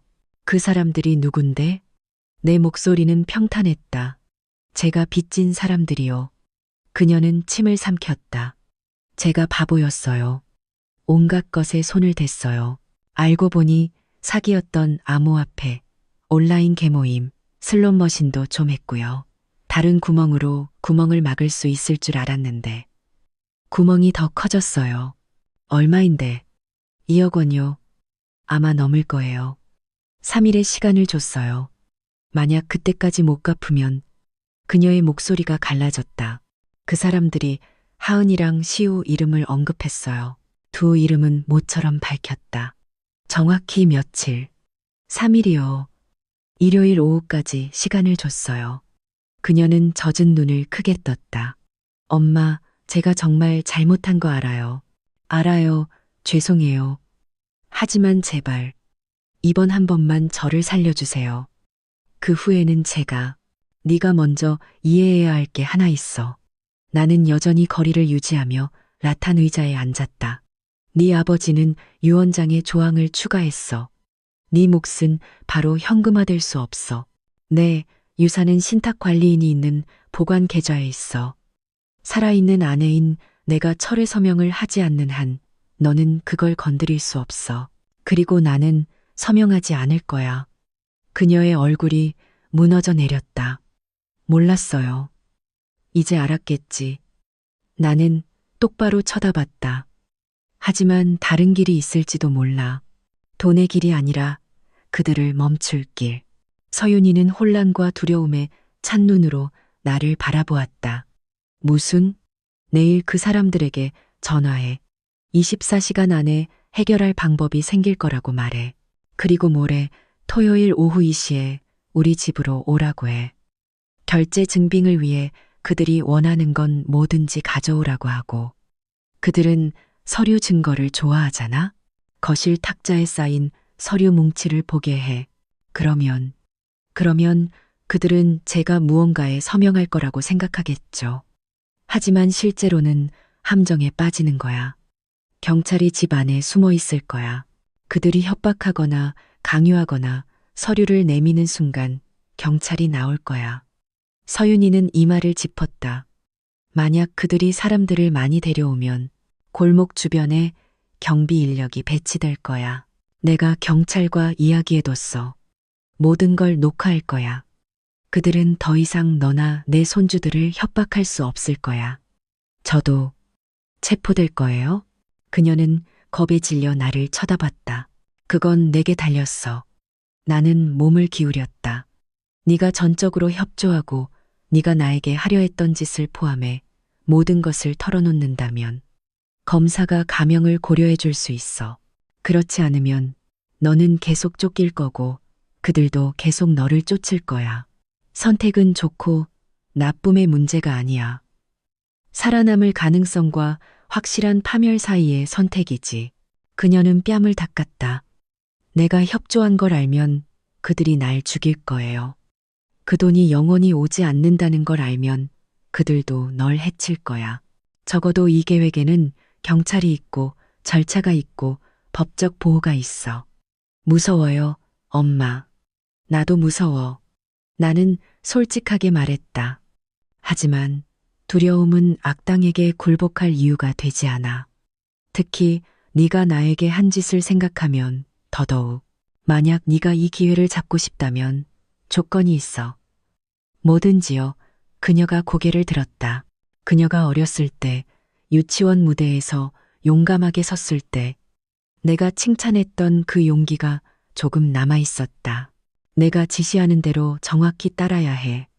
시간, 말투, 모든 것을. 내일 아침 일찍 그들에게 전화해. 목소리는 단호해야 해. 모레 오후 2시 정각에 여기로 와. 더 늦거나 이르지도 마. 음식, 음료, 그리고 돈 받으러 오는 사람들 외에는 아무도 데려오지 마. 그리고 한 가지 더, 하은이와 시우는 안전해야 해. 애들이 제가 수갑 차는 걸 보게 하고 싶지 않아요. 만약 그렇게 되면. 그 아이들은 여기 없을 거야. 나는 숨을 골랐다. 내가 그 애들 아빠 김민준 씨에게 연락했어. 아이들이 며칠 방문할 필요가 있다고 말했지. 담임 선생님과도 특별 학교에 대해 이야기해뒀고 내일 학교가 끝나면 아이들은 바로 아빠 집으로 갈 거고 당분간 내 집으로 돌아가지 않을 거야. 민준 씨는 자세한 내막은 모르지만 아이들을 돌보는데 동의했어. 엄마가 전부 다 준비하셨군요. 서윤이는 감탄과 부끄러움이 뒤섞인 눈으로 나를 한참 바라보았다. 네가 다시 돌아올 거라고 짐작했어. 서윤아, 나는 엄마니까 자식이 막다른 길에 다다랐을 때를 알지. 그녀는 고개를 숙였다. 어깨가 들썩였다. 할게요. 내일 그들에게 전화할게요. 모레 이 시에 올게요. 그리고 경찰에게 솔직하게 다 말할게요. 네 휴대전화가 켜져 있고 연락이 가능한지 확인해. 만약 그들이 시간을 바꾸면 바로 나에게 알려. 그리고 우리가 약속한 시간 외에는 집에 오지 마. 계획 밖의 모든 행동은 우리 모두를 위험에 빠뜨릴 거야. 그녀는 고개를 끄덕이며 손등으로 눈물을 닦았다. 엄마, 기다릴게. 고맙습니다. 비록 제가 그녀의 말이 끊겼다. 나에게 고맙다고 하지 마. 나중에 내 아이들과 두려움 없이 함께 점심을 먹을 기회가 생긴다면 그 아이들에게 고맙다고 해. 나는 대문을 조금 더 넓게 열었다. 이제 돌아가. 몸 조심하고. 더 이상 혼자서 위험한 짓 하지 마. 그녀는 천천히 일어나 비틀거리는 걸음으로 차로 향했다. 그녀의 등 뒤로 한낮의 공기는 비를 머금은 하늘처럼 무겁게 느껴졌다. 나는 대문을 닫고 열쇠를 돌린 후 집으로 들어왔다. 휴대전화로 경찰서 강력팀에 전화를 걸었다. 박순자입니다. 목소리가 떨리지 않도록 신경 쓰며 말했다. 어제 말씀드렸던 계획을 실행할 준비가 되었습니다. 모레 오후 2시입니다. 모레 정오가 지나자 나는 이미 안절부절못하며 위치를 확인하고 있었다. 형사 2명이 30분 일찍 도착했다. 이경감과 김경이었다. 그들은 간결하고 전문적으로 자기소개를 한 뒤 계획을 세웠다. 나는 낡은 원피스 안쪽에 작은 녹음기를 부착했다. 거실과 복도의 카메라는 이미 테스트를 마쳤다. 제복을 입은 경찰관 2명은 골목 끝에서 케이블 수리 기사로 위장했다. 표식이 없는 순찰차 한 대는 집에서 2블록 떨어진 곳에 대기했다. 박순자 어머님께서는 평소처럼 행동하시면 됩니다. 이 경감이 낮지만 단호한 목소리로 말했다. 저희는 신호를 기다리겠습니다. 위협이나 강요가 있을 시 저희가 진입합니다. 오후 2시 정각 서윤이가 도착했다. 얼굴은 창백했고 입술은 말라 있었다. 그녀는 감출 수 없는 불안감을 안고 문지방에 섰다. 오고 있대요. 그녀가 속삭였다. 15분에서 20분 정도 걸릴 거래요. 들어와. 내가 말했다. 앉아. 넌 질문 받기 전까지는 아무 말도 하지 마. 영웅이 되려고 하지 말고. 그녀는 고개를 끄덕였다. 무의식적으로 무릎을 계속 문지르고 있었다. 벽시계의 초침은 느리게 움직였지만 마치 망치질처럼 느껴졌다. 부엌에서 숟가락이 부딪히는 소리가 희미하게 들렸다. 김경희가 위치를 바꿨다는 신호였다. 나는 거실 탁자 위에 유언장 사본이 담긴 서류철을 준비해 두었다. 일부러 평범한 가족이 직접 정리한 것처럼 알록달록한 인덱스를 붙여 놓았다. 이것이 무대다. 나는 생각했다. 그리고 나는 내 역할을 끝까지 해내야 한다. 정확히 오후 2시 20분. 타이어가 천천히 멈추는 소리가 앞에서 들렸다. 커튼 틈으로 엿보았다. 검은색 SUV가 멈춰섰다. 남자 3명이 내렸다. 2명은 근육질 팔을 가진 거구였다. 나머지 1명은 키가 크고 호리호리하며 비싼 정장과 번쩍이는 구두를 신고 있었다. 그의 움직임은 여유로웠지만 날카로웠다. 명령에 익숙한 사람 같았다. 그들은 노크하지 않았다. 서윤이가 이미 문자로 들어와도 된다고 허락한 모양이었다. 문이 밖에서 열렸다. 묵직한 발걸음이 거실로 들어섰다. 정장을 입은 남자가 마치 주인이 손님을 맞이하듯 나에게 옅은 미소를 지었다. 반대가 아니라 안녕하십니까, 어머님. 그의 목소리는 부드러웠지만 차가웠다. 저는 조 사장이라고 합니다. 저희가 왜 왔는지는 물론 아시겠죠. 당신들은 내 딸이 빚을 졌기 때문에 왔겠지. 내가 여전히 앉은 채로 대답했다. 당신들이 주장하는 금액이 얼마요? 2억 5천. 그는 마치 바나나 가격을 말하듯 말했다. 거기에 연체 이자랑 저희 인건비까지 더하면 더 되겠죠. 저희는 현장 사람들이라 확실한 걸 좋아합니다, 어머님. 그의 부하 중 1명인 김 실장이 말투로 보아 한 걸음 더 다가와 탁자 위의 서류철을 쳐다봤다. 다른 1명인 백 기사는 문 근처에 서 있었다. 그의 몸이 빛의 절반을 가렸다. 서류는 여기 있소. 내가 서류철을 두드리며 말했다. 하지만 우리가 서명에 대해 이야기하기 전에 보증이 필요하오. 이게 끝나면 당신들은 다시는 내 딸을 찾아오지 않고 내 손주들도 건드리지 않는다는 보증 말이오. 조 사장이 짧게 웃었다. 재미없네요. 어머님 따님이 저희를 찾아왔습니다. 큰 약속들을 하며 돈을 빌렸죠. 이제 그 대가를 치르는 겁니다. 그의 시선이 서윤이에게로 향했다. 약속은 쉽지. 갚는 게 다른 문제지만 내가 서명하지 않으면? 내가 시장의 채소처럼 평탄한 목소리로 물었다. 김 실장이 씩 웃으며 몸을 기울였다. 어머님, 노인분들께는 사고가 자주 일어나죠. 화장실에서 미끄러지거나 가스레인지를 끄는 걸 잊으시거나 혹은 그냥 피곤해서 오래 정신을 잃으시거나요. 내 호흡은 안정적이었다. 터지지 않도록 관자놀이에 힘을 주었다. 그건 협박이요. 조 사장이 천천히 손을 들어 두 부하를 진정시켰다. 마치 경비견을 달래는 것 같았다. 거친 말은 쓰지 맙시다. 이건 비즈니스예요. 서명하세요. 돈이 빨리 흐르면 모두가 행복해지죠. 어머님은 현명한 분이시니 이해하시리라 믿습니다. 나는 서류철 가장자리를 만지며 조심스럽게 첫 장을 넘겼다. 종이가 마찰하는 소리를 냈다. 조 사장이 살짝 고개를 숙였다. 바로 그 순간 이 경감이 침실문 뒤에서 나타났다. 권총이 단호하게 겨눠져 있었다. 거의 동시에 김경희가 부엌 쪽에서 걸어 나왔다. 경찰이다. 손들어. 위험한 물건 내려놔. 소란이 즉시 폭발했다. 김 실장은 반사적으로 허리춤을 더듬었다. 김경희가 더 빨랐다. 그를 벽으로 밀치고 팔을 꺾자 짧은 신음소리가 들렸다. 백 기사는 문 쪽으로 움직였다. 하지만 제복을 입은 경찰관 2명이 이미 테라스에서 덮쳐 그를 바닥에 눌렀다. 조사장은 뒤로 물러서려 했지만 이 경감이 이미 거의 붙다시피 서 있었다. 눈은 한치도 흔들리지 않았다. 어리석은 짓 하면 바로 쓰러진다. 그가 담담하게 말했다. 이건 함정이야. 수갑이 손목을 조이자 조사장이 씩씩거렸다. 불법 녹취라고. 너희들이 날 그냥 데려갈 수 있을 것 같아? 이 경감은 동요하지 않았다. 당신은 노인을 자기 집에서 위협했고 압박하에 서명을 강요했으며 당신 부하는 무기를 꺼내려 했소.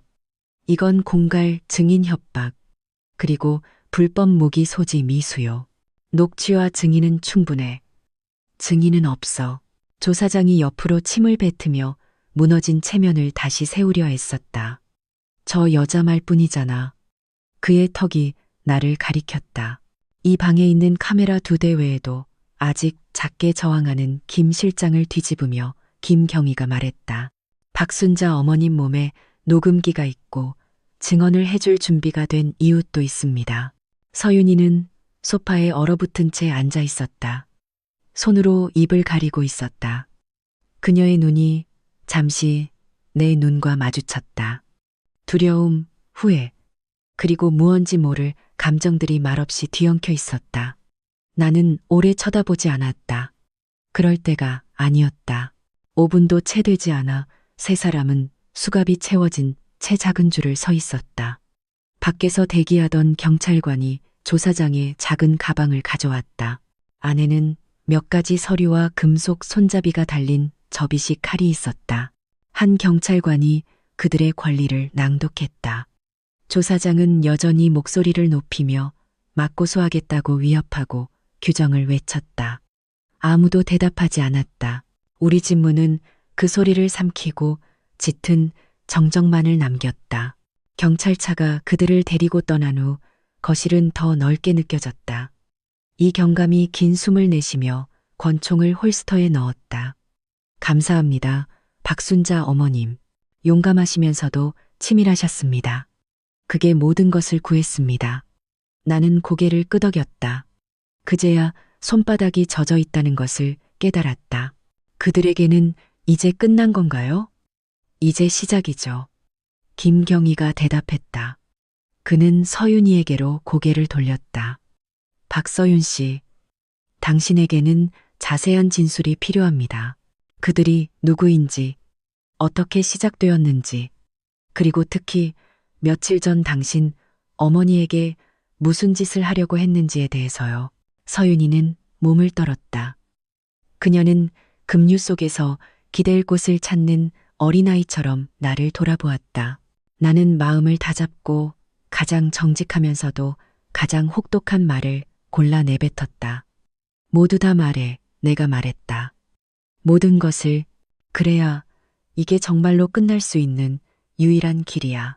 6개월이 흘렀다. 검은색 SUV가 대문 앞에 멈추고 거실이 체포 현장으로 변했던 그날로부터 오늘 아침 나는 뒤뜰 테라스에 앉아 내 부엌에서 직접 내린 커피를 마시고 있다. 내가 이 커피를 사랑하는 이유는 맛 때문만이 아니라 다른 어떤 손도 닿지 않았다는 소박한 확신 때문이다. 망고나무에서 직박구리들이 시끄럽게 지저긴다. 햇살이 달콤하게 기울어져 있다. 예전에는 낯설게 느껴졌던 평화가 이제 천천히 돌아오고 있다. 3주 전 조사장과 그 부하들의 재판이 끝났다. 판사는 공갈, 노인 협박, 불법 무기 소지 혐의로 징역형을 선고했다. 내 카메라 녹화 영상, 내 가슴에 있던 녹음기, 그리고 김영희 씨와 두 경찰관의 증언이 강력한 증거가 되었다. 체포 소식을 보고 용기를 낸 다른 피해자들도 나섰다. 그동안 침묵을 선택했던 지친 얼굴들이 마침내 목소리를 냈다. 나는 차가운 손바닥으로 증인석에 앉았다. 하지만 내 목소리는 온전했다. 말을 하면서 내 안의 작은 부분이 준호에게 미소 짓고 있었다. 봤어요, 여보? 나 해냈어요. 서윤이는 검찰 측 증인으로 출석했다. 그녀는 그들의 대부업 조직망, 액수, 협박, 그리고 갈라지는 목소리로 컵케이크로 나를 잠재우려 했던 계획을 털어놓았다. 검사는 집행유예 3년, 사회봉사, 도박 중독 의무 상담, 그리고 실험실 검사 비용 및 집 보안 설비 비용에 대한 손해배상을 조건으로 한 플리바겐을 제안했다. 가장 중요한 것은 검사와 변호사의 권고에 따라 법원은 그녀의 행위가 남편의 유산 상속 권리를 무효화한다고 명시했다. 예전에 많은 사람들이 복잡하다고 여겼던 신탁관리인 조항이 오히려 나를, 내 손주들을, 그리고 결국에는 서윤이를 그녀 자신으로부터 구해준 울타리가 되어주었다. 비록 그녀는 아직 그것을 인정하지 않겠지만 재판이 끝난 후 나를 강하게 만드는 일상이 생겼다. 한 달에 한 번 김민준 씨가 아이들을 데리고 온다. 하은이가 먼저 달려와 나에게 부딪힌다. 뺨에서는 비누 향기가 나고 어머니가 만든 모든 균열을 메우려는 듯 힘껏 껴안는다. 더 어른스럽게 행동하려는 시우는 작은 미소를 지으며 비닐봉지를 들고 온다. 할머니, 어제 소리가 끊겼던 벽시계 건전지 가져왔어요. 식탁에서 우리가 함께 맞추던 천조각 퍼즐은 결코 완전히 끝나지 않는다. 다시 앉아 하늘색을 맞출 이유는 항상 있다. 그날 오후 우리가 왼쪽 상단 모서리에 마지막 조각을 붙인 후 민준 씨는 아이들이 만화책을 가지러 방에 들어갈 때까지 기다렸다. 어머님, 그가 나지막이 말했다. 어떠세요? 정말로요. 나는 그를 바라보며 고개를 끄덕였다. 지난 몇 년보다 더 좋아. 그러다 문득 생각난 듯 나는 찬장 서랍에서 얇은 서류철을 꺼냈다. 민준 군이 알아야 할 게 하나 있어. 나중에 나에게 무슨 일이 생기면 내 모든 자산은 신탁 기금을 통해 하은이와 시우에게 넘어갈 거야. 아이들이 성인이 될 때까지 자네가 신탁 관리인이 되어주게. 그는 과분한 선물을 거절하듯 손을 들었다. 어머님, 그러실 필요 없습니다. 필요해. 내가 부드럽게 말을 잘랐다. 이게 그 아이들을 사랑하는 가장 정직한 방법이야. 아이들의 안전이 아직 믿을 수 없는 어른의 행동에 좌우되지 않도록 보장하는 것. 나는 자네를 똑바로 쳐다봤다. 자네는 좋은 아빠야. 내 뜻대로 잘 지켜줄 거라고 믿네. 민준 씨는 고개를 숙였다. 눈가가 잠시 흐려졌다. 아이들에게는 아직 사실을 이야기하지 않았습니다. 그냥 엄마가 나쁜 선택을 해서 스스로를 바로잡고 있는 중이라고만 말했어요. 지금으로서는 그걸로 충분해. 내가 말했다. 나머지는 시간과 이해가 채워주도록 두게. 그들이 돌아간 후 우리 집은 더 이상 무섭지 않은 방식으로 다시 고요해졌다. 보안 카메라는 계속 켜져 있고 동작 감지 센서는 계속 깜빡인다. 하지만 나는 의심 속에서 살지 않는다. 동네 도서관의 독서 클럽에 등록했다. 우리는 오래된 소설에 대해 토론하고 서로 찐빵을 교환한다. 일주일에 2번. 나는 지역사회의 고양이 쉼터에서 자원봉사를 한다. 내 주름진 손은 구충제 피펫을 잡는 법을 배우고 아기 고양이가 내 검지를 장난감으로 착각할 때 웃음을 참는 법을 배운다. 나는 또한 주민센터의 수채화 교실에도 참여한다. 첩붓질은 엉망이지만 물감이 원하는 대로 움직이도록 내버려둘 때 느끼는 자유가 있다. 알고 보니 나는 천천히 놓아주는 법도 배우고 있었다. 해가 뉘엿뉘엿질 무렵 초인종이 울렸다. 나는 언제나처럼 문을 열기 전에 테이블 위에 작은 모니터를 확인했다. 젊은 여성이 국가 상징 스티커가 붙은 갈색 서류철을 들고 테라스에 단정하게 서 있었다. 그녀의 얼굴은 진지했지만 딱딱하지는 않았다. 안녕하세요, 어머님. 내가 문을 열자 그녀가 말했다. 저는 검찰청의 안인영 수사관입니다. 잠시 이야기 나눌 수 있을까요? 심장이 한 단계 내려앉았다. 아직 완전히 사라지지 않은 나쁜 습관이었다. 그러세요. 우리는 거실에 앉았다. 그녀는 서류철을 열고 말하기 전에 먼저 나를 쳐다보았다. 정보를 전달해 드리고자 합니다. 어머님 따님 박서윤 씨가 집행유예 조건을 위반했습니다. 온라인으로 다시 도박을 한 것이 포착되었고 의무 상담에도 여러 차례 불참했습니다. 현재 체포영장이 발부된 상태입니다. 나는 손가락을 깍지 꼈다. 그 애가 위험한가요? 그렇게 판단하지는 않습니다. 하지만 이전 어머님 사건 기록에 근거하여 어머님의 안전을 확인할 필요가 있습니다. 만약 그녀가 연락하거나 찾아온다면 너무 깊이 교류하지 마시고 저희나 가까운 경찰서에 신고해 주십시오. 이게 제 명함입니다. 24시간 연락 가능한 번호가 있습니다. 나는 그 명함을 받았다. 얇은 종이였지만 그 의미 때문에 무겁게 느껴졌다. 고맙습니다, 안 수사관님. 그녀는 서류철을 정리하며 일어섰다. 문지방에서 그녀는 잠시 멈췄다. 이게 쉽지 않다는 걸 압니다. 어머님. 하지만 제가 읽은 서류에 따르면 어머님께서는 이미 올바른 조치들을 취하셨습니다. 그녀는 작게 미소 지었다. 평안한 오후 되시길 바랍니다. 그녀가 떠난 후 나는 다시 앉아 한 모금 남은 커피잔을 바라보았다. 슬픔이 밀려왔다. 가볍지만 선명한 슬픔.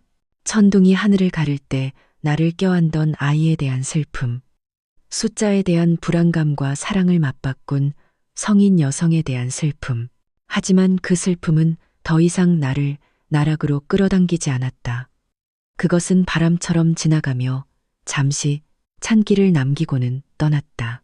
거실 벽에 불이 켜졌다. 유리를 새로 끼운 준호의 사진이 더 차분해진 내 얼굴을 비추었다. 밤이 천천히 내렸다.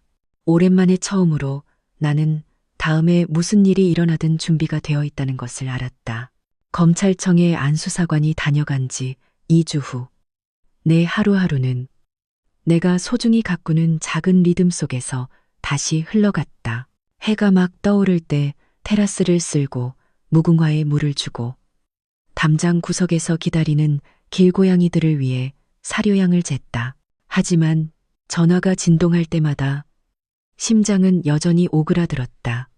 아직 완전히 사라지지 않은 습관이었다. 모르는 번호는 창문에 붙은 낙엽 같았다. 그냥 지나가는 바람일 수도 오후를 바꾸는 소식일 수도 있었다. 그날 밤 가는 비가 이웃집 양철 지붕을 규칙적인 소리로 덮었다. 10시가 조금 넘은 시각 전화가 울렸다. 화면에 뜬 것은 이름이 아니라 왠지 익숙하게 느껴지는 숫자들의 나열이었다. 왠지 모르게 나는 통화 버튼을 눌렀다. 엄마. 그 목소리는 작고 거의 끊어질 듯했다. 마치 긴 터널에서 나오는 소리 같았다. 서윤이니? 내가 나지막이 물었다. 네. 그녀의 숨소리는 거칠었다. 엄마는 아무것도 듣고 싶지 않으실지도 모르지만 제가 전화할 때가 여기밖에 없어요. 나는 등을 의자 등받이에 기대고 앉았다. 어디니? 말씀드릴 수 없어요. 잠시 침묵이 흘렀다.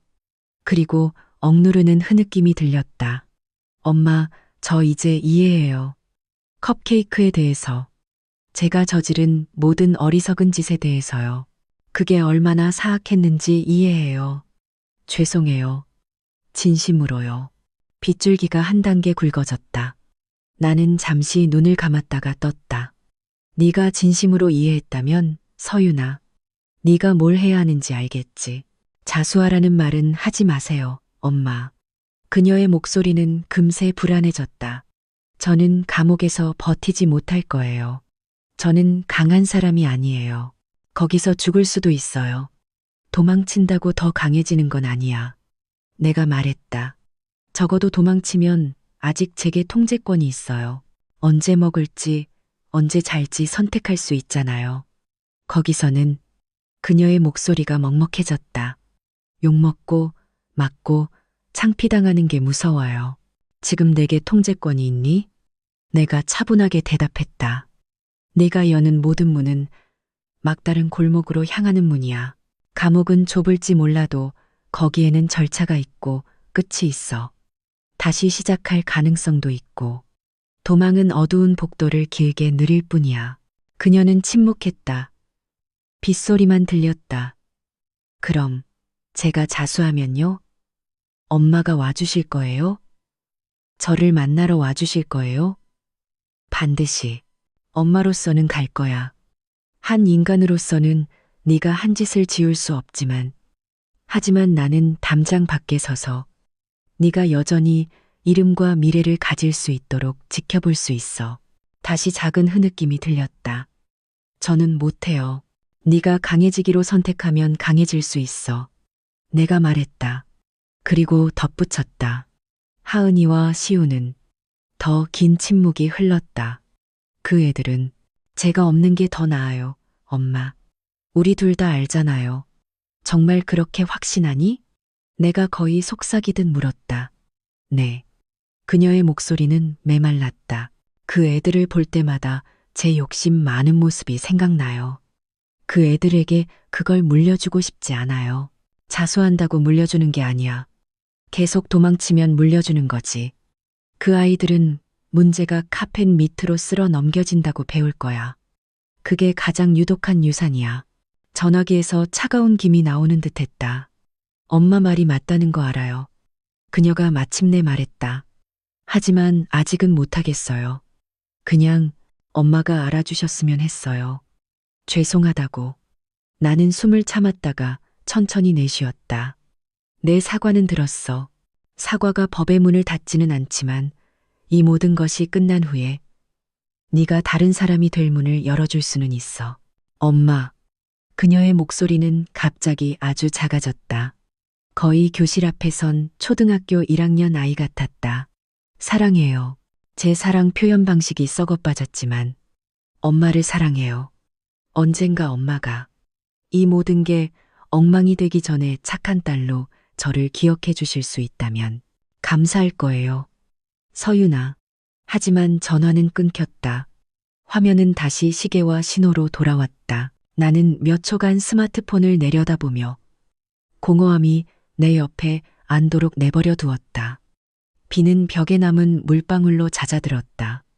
가족 사진이 내 그림자를 비추었다. 더 이상 두려워하지 않지만 여전히 슬퍼할 수는 있는 늙은 여자의 모습. 나는 다시 전화하지 않았다. 이 패턴을 알았다. 모르는 번호로부터의 전화, 잠시의 후회, 그리고 강가의 잠자리처럼 사라짐. 나는 테라스 불을 켜고 커튼을 치고 따뜻한 차를 준비했다. 그날 밤 나는 꿈없이 잠들었다. 다음 날 아침 나는 다시 길고양이들에게 밥을 주고 창문을 열고 떨어진 구아바 잎을 쓸었다. 삶은 우리가 준비되었는지 묻지 않고 스스로를 이어갔다. 그 전화가 있은 지 6개월 후 민준 씨가 일요일에 캐주얼 셔츠 차림에 지친 얼굴로 찾아왔다. 하은이와 시우는 거실 바닥에서 웃음소리를 내며 뱀주사위 놀이를 하고 있었다. 그는 아이들의 웃음소리가 잦아들 때까지 기다렸다가 내 어깨를 두드리며 뒤뜰 테라스로 가자는 신호를 보냈다. 어디서 온 소식인가? 유리문이 열리자마자 내가 물었다. 형사과에서 일하는 친구한테서요. 서윤이 체포됐대요. 그는 침을 삼켰다. 부산에서요. 나는 의자 가장자리를 잡았다. 어떻게요? 집행유예 조건 위반에 온라인 계모임 관련해서 새로운 사기 사건이 있었대요. 재판은 빨리 끝났고 판사가 징역 2년을 선고했어요. 그는 마치 자신의 말이 공중에서 부서질까 두려운 듯 조심스럽게 나를 쳐다봤다. 이웃집 정원에서 불어온 바람이 젖은 흙냄새를 실어왔다. 가슴속에서 무언가가 천천히 내려앉았다. 공황도 완전한 안도감도 아니었다. 이야기의 줄거리가 쉼표를 찾았다는 소박한 알미였다. 아이들은 내가 마침내 물었다. 아직 자세히 말해주지 않았어요. 엄마가 자신을 바로잡는 중이라고만 말했어요. 그는 결코 편안하지 않은 결정을 기다리며 나를 쳐다봤다. 일단은 그렇게 두게. 내가 말했다. 그 아이들은 어른들의 거창한 이름에 부담 없이 행복할 권리가 있어. 민준 씨는 고개를 끄덕였다. 어머님, 화나세요? 나는 천천히 고개를 저었다. 슬프지만 죄책감은 없어. 서윤이의 선택은 내 선택이 아니었어. 나는 울타리를 쳐줬고, 불을 켰고, 골목 끝에서 소리쳤어. 어떤 길은 그 발의 주인이 선택해야만 하는 법이지. 우리는 다시 거실로 돌아왔다. 하은이가 불렀다. 할머니, 할머니 차례예요. 시우가 주사위를 흔들었다. 그들의 웃음소리가 다시 커지며 방금 열렸던 마음에 작은 균열을 덮었다. 그날 밤 그들이 돌아간 후 나는 라탄 의자에 앉아 하늘을 바라보았다. 나는 마음속으로 서윤이의 이름을 3번 불렀다. 마치 멀리 떠나는 사람을 위해 기도하듯. 그리고 나서 컵을 씻었다. 불을 하나씩 껐다. 집이 가볍게 느껴졌다. 비어 있어서가 아니라 내가 마침내 이해했기 때문이었다. 어떤 사랑의 형태는 껴안는 것이 아니라 눈을 뜬 채로 놓아주는 것임을. 내 71번째 생일은 맑은 일요일에 찾아왔다. 아침부터 뒤뜰에 작은 손길을 더했다. 예전에 남대문 시장에서 샀던 꽃무늬 식탁보, 양파린 과자가 담긴 유리병, 제스민 차를 위한 옹기 주전자. 그리고 내가 직접 만든 소박한 케이크, 2겹의 바닐라 시트에 얇은 크림을 어머니께 물려받은 낡고 넓은 숟가락으로 폈다. 그 위에 작은 초 몇 개를 마치 병사들처럼 촘촘히 꽂았다. 과해 보일 수도 있지만 바로 그것이 내가 기념하고 싶었던 것이었다. 내가 겪어온 매년의 쓴맛과 단맛, 그리고 그 모든 것은 잠시나마 빛날 자격이 있었다. 일시경 초인종이 울렸다. 할머니, 하은이가 비누 향기가 나는 작은 바람처럼 대문을 뚫고 들어왔다. 시우가 더 차분한 걸음걸이지만 활짝 웃으며 뒤따랐다. 그들 뒤에는 민준 씨가 상자 2개를 들고 있었다. 하나는 튀김과 리소스를, 다른 하나는 과일 화채를 담고 있었다. 생신 축하드립니다. 어머님, 그가 평소처럼 살짝 고개를 숙이며 말했다. 고맙네, 민준 군. 나는 가벼운 마음으로 상자를 받았다. 얼마 지나지 않아 김영희 씨가 직접 만든 작은 꽃갈 모양의 밥을 들고 왔다. 밥도 있어야죠, 박 여사님. 그녀가 웃으며 말했다. 단 것만 드시지 말고요. 독서 클럽 친구 2명. 그리고 고양이 쉼터 자원봉사자 2명이 뒤따랐다. 보통 조용했던 뒤뜰이 갑자기 정겨운 소리로 가득 찼다. 플라스틱 의자가 움직이고 접시가 놓이고 연못 위에 잠자리처럼 농담이 오갔다. 하은이는 바로 케이크 테이블 옆 의자를 차지했다. 할머니, 제가 촛불 켜도 돼요? 눈이 동그래졌다. 그럼, 하지만 조심해. 네 머리카락도 같이 탈라.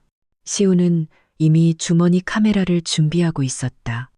기록 과제를 위해 선생님께 빌렸다고 했다. 그는 좋은 각도를 잡으려 애쓰다가 촛불 연기 때문에 사진이 뿌옇게 되자 웃었다. 할머니, 이따가 선명한 사진 한 장 찍어요. 모든 손님이 모였을 때 민준 씨가 잠시 일어섰다. 박순자 어머님을 위하여. 그의 목소리는 낮았지만 단호했다. 용기라는 것이 꼭 강해야만 하는 것이 아니라 때로는 끈기 있는 물과 같다는 것을 가르쳐 주신 분입니다. 늘 건강하시길 바랍니다. 그는 나를 바라보았다. 박수갈채를 구하지 않는 감사가 그의 시선을 통해 전해졌다. 나는 눈가로 밀려오는 따뜻함을 삼키며 고개를 끄덕였다. 고맙습니다, 여러분. 한 가지만 말씀드리고 싶어요. 인생은 종종 이상한 방식으로 우리를 시험합니다. 하지만 여전히 대문을 두드려줄 친구가 있고, 마당에서 웃는 아이들이 있고, 아침밥을 달라는 고양이들이 있다면 그것은 또 하나의 촛불을 켤 이유가 있다는 뜻입니다. 우리는 노래를 불렀다. 하은이가 촛불을 켰다. 시우가 성냥을 들고 불이 너무 커지자 살살 불었다. 그 작은 불빛들이 하얀 크림 위에서 춤을 추었다. 나는 숨을 들이쉬고 잠시 눈을 감고 체크무늬 셔츠를 입은 준호를 떠올렸다. 쫓아다니는 법을 배우던 서윤이의 작은 웃음소리를, 두려웠지만 계속 걸어갔던 내 자신의 얼굴을. 하나님, 감사합니다. 나는 나지막이 말하고는 불었다. 촛불들이 파도처럼 꺼졌다.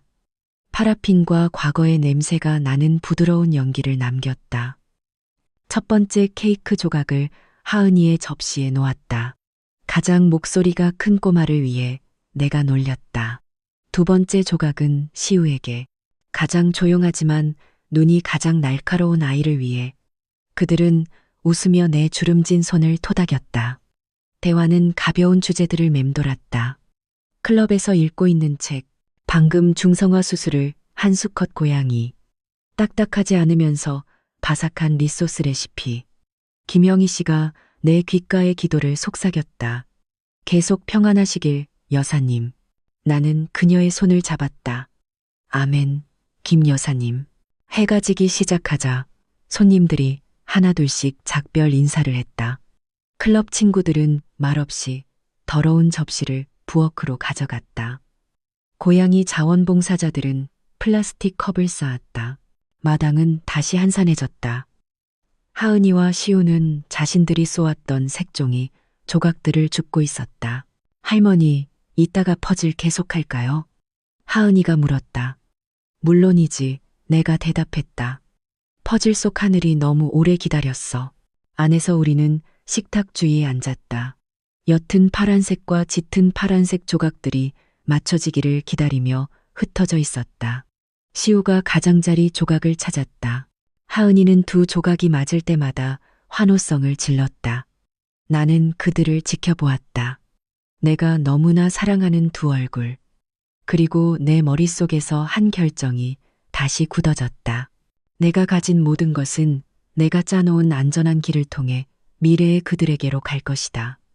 내가 삶을 믿지 않아서가 아니었다. 오히려 변화무쌍한 삶의 방식을 존중하기에. 나는 그들에게 안정적인 기반을 주고 싶었다. 해질녘 민준 씨가 정리를 도왔다. 오늘 하루 감사했습니다. 어머님, 그가 테라스에서 말했다. 아이들이 정말 즐거워했어요. 나도 그랬어. 아이들을 데려와줘서 고맙네. 그리고 냉정하게 아이들을 지켜줘서 고맙네. 그는 잠시 망설이는 듯 나를 쳐다보다가 물었다. 나중에 아이들이 엄마에 대해 더 많이 물으면 적절한 때에 진실을 말해주게. 내가 대답했다. 한꺼번에 전부가 아니라, 달콤하게 포장된 것도 아니라, 있는 그대로 충분히. 그들의 차가 골목 끝에서 사라진 후 마당은 다시 고요해졌다. 나는 남은 보라색 종이 조각 하나를 주워 준호의 액자 뒤에 끼워 넣었다. 웃음이 그림자를 이긴 날의 작은 기념품. 부엌에서 나는 따뜻한 물로 설거지를 하고 철제 선반에 쌓아두고 마지막 물방울이 음표처럼 떨어지도록 내버려 두었다. 밤이 되자 바람이 이웃집 정원에서 젖은 냄새를 실어왔다. 우리 집은 몇 군데 불이 켜져 있었지만 눈부시지는 않았다. 동작 감지 센서는 계속 깜빡이고 카메라는 계속 녹화했지만 더 이상 쫓기는 느낌은 없었다. 긴 언덕을 내려온 후처럼 달콤한 피로감이 있었다. 나는 마당불을 끄고 뒷문을 닫고 테라스의 라탄 의자에 담요를 준비했다. 오늘 밤은 잠시 앉아있고 싶었다. 하늘을 바라보는 것은 어떤 징조를 찾기 위해서도 왜냐고 묻기 위해서도 아니었다. 단지 별을 세기 위해서였다. 만약 별들이 모습을 보여준다면 내일 나는 다시 일상으로 돌아갈 것이다. 독서클럽, 고양이들, 엉망인 수채화. 하지만 오늘 밤 나는 70살의 무게와 가벼움을 온전히 느끼고 싶었다. 눈을 감기 전에 모든 손님이 돌아가고 마지막 접시가 선반에서 마른 후 우리 집은 다시 고요해졌다. 회오리 바람 같았던 몇 달 후에는 불가능할 것이라 생각했던 고요함. 나는 뒤뜰의 나무 벤치에 앉았다. 무릎 위에는 얇은 담요. 아직 따뜻한 제스민 차 한 잔. 이웃집 정원에서 습한 흙냄새가 풍겨왔다. 하늘에는 얇은 구름이 천천히 움직였다. 마치 방금 숨의 리듬을 되찾은 사람처럼 한때 지뢰밭처럼 느껴졌던 집안 구석구석을 바라보았다. 미끼로 서류철이 놓여있던 손님용 탁자, 김경희가 숨어있던 부엌으로 가는 문이 쾅 닫히는 충격에 유리가 흔들렸던 창문. 이제 그 물건들은 다시 그냥 물건이 되었다. 탁자, 복도, 창문. 무엇이 변했는지 다시 생각해 보았다. 동네 도서관의 독서 클럽이 다음 주에 나를 기다리고 있다. 우리는 강인한 여성들로 가득 찬 오래된 소설을 토론할 것이다. 고양이 쉼터에는 내 손바닥에서만 밥을 먹으려는 아기 고양이 2마리가 새로 왔다. 이상하게도 나를 쓸모있는 사람으로 느끼게 해주는 작은 일. 수채화 교실에서 나는 파란색이 항상 하늘이 되려고 하지는 않는다는 것을 배우고 있다. 때로는 강으로 흘러내리고 그것은 실패가 아니다. 인생도 그렇다. 그 궤적이 항상 스케치를 따르지는 않는다. 담요를 조금 더 높이 끌어당겼다. 거실 벽에는 박준호의 사진. 금이 간 후 유리를 교체했다. 안에서 불이 켜지자 내 그림자를 비춘다. 여보, 내가 속삭였다. 어젯밤에 아이들이 나를 위해 촛불을 불었어요. 나는 그 사진에게 하은이가 얼마나 노래를 빨리 불렀는지, 시우가 어떻게 텔레비전 기술자처럼 카메라를 조작했는지, 웃음이 어떻게 마당의 공기를 바꿀 수 있는지 이야기했다. 만약 준호가 아직 있었다면 그는 김영희 씨의 삐뚤어진 꽃갈밥에 대해 한마디 했을 것이다. 그는 눈이 거의 사라질 때까지 미소 지었을 것이다. 서윤이의 이름이 저절로 떠올랐다. 머리가 나락으로 끌려가는 것 같지가 않았다. 등불 가장자리를 스쳐 지나가는 그림자 같았다. 그녀의 전화가 생각났다. 엄마를 사랑해요. 제 방식이 썩어 빠졌지만 그 문장에는 결코 완전히 사라지지 않을 아픔이 있다. 하지만 처음으로 그 아픔이 나를 지배하지 않았다. 검사는 임무를 다했고 판사는 망치를 두드렸고 법은 제 몫을 가져갔다. 나는 가라앉기를 선택한 사람을 구하지 못했다고 해서 죄책감을 느끼지 않았다. 내가 밧줄을 심지어 100까지 주었으니 하은이와 시우를 생각했다. 서재에는 모든 서류가 깔끔하게 정리되어 있다. 유언장, 위임장, 지시서. 언젠가 내가 더 이상 서명할 수 없게 되면 신탁 기금이 형성되어 있다. 김민준을 관리인으로 하여 더 이상 독이 든 펜을 들고 오는 사람이 들어올 여지는 없다. 훗날 내 손주들이 성인이 되어 준비가 되면 그들은 할머니의 사랑이 항상 쉽게 가져갈 수 있는 돈의 형태가 아니라는 것을 이해할 것이다. 때로는 그들이 미끄럽지 않은 길을 걸을 수 있도록 단단한 울타리가 되어주는 것임을. 바람이 스며들었다. 멀리서 들려오는 라디오 소리를 실어왔다. 나는 조금 남은 차를 마셨다. 오늘 밤 나는 집에 혼자 있다. 하지만 이 혼자 있음은 공허하지 않다. 그것은 작은 것들로 채워져 있다. 기대어 선, 빗자루, 마른 행주, 벽시계의 째깍거리는 소리, 그리고 어제 오후의 웃음소리에 대한 기억. 혼자와 외로움 사이에는 날카로운 차이가 있다. 예전에 나는 자식이 있어도 외로웠다. 오늘 밤 나는 외로움 없이 혼자 있다. 그것은 어떤 카드에도 쓰여 있지 않은 생일 선물이었다. 나는 택배 기사가 분홍색 리본이 달린 하얀 상자를 가져왔던 날을 다시 떠올렸다. 내 몸이 얼마나 얼어붙었는지, 어머니의 부엌에서 수년간 형성된 내 코가 어떻게 나를 구했는지, 내가 케이크를 이웃에게 줬다고 말했을 때 서윤이의 숨막히는 침묵을 기억한다. 커피숍, 교활한 변호사, 가짜 의사, 안전을 위한 이송 위협을 기억한다. 그리고 집으로 가는 길을 열어준 경찰의 목소리를. 만약 내 인생이 시루떡이라면 그 층이 가장 썼지만 동시에 나를 가장 정신 차리게 한 층이었다. 나는 오늘 밤 서윤이가 어디서 자는지 모른다. 아마도 쇠창살 뒤에서, 아마도 나프탈렌 냄새가 나는 구치소에서. 나는 그녀가 배우기를 바란다. 그녀가 완벽한 딸로 내게 돌아오기를 바라서가 아니라 그녀가 결과를 감당하려는 인간으로서 자기 자신에게 돌아오기를 바라서 훗날 그녀가 대문을 두드리는 날이 온다면 나는 명확한 조건으로 문을 열 것이다. 거짓말도 독도 검은 손도 없이. 그렇지 않다면 문은 계속 닫혀 있을 것이다. 그리고 그것 또한 사랑의 한 형태다. 다른 사람을 오래된 상처로부터 보호하는 사랑. 시계는 거의 십시를 가리키고 있었다. 나는 테라스 불을 끄고 거실에 작은 노란 전구 하나만 남겨두었다. 준호와 함께 잤던 침대에 누웠다. 한때 절반이 비어있다고 느껴졌던 침대. 이제 그 공허함이 줄었다.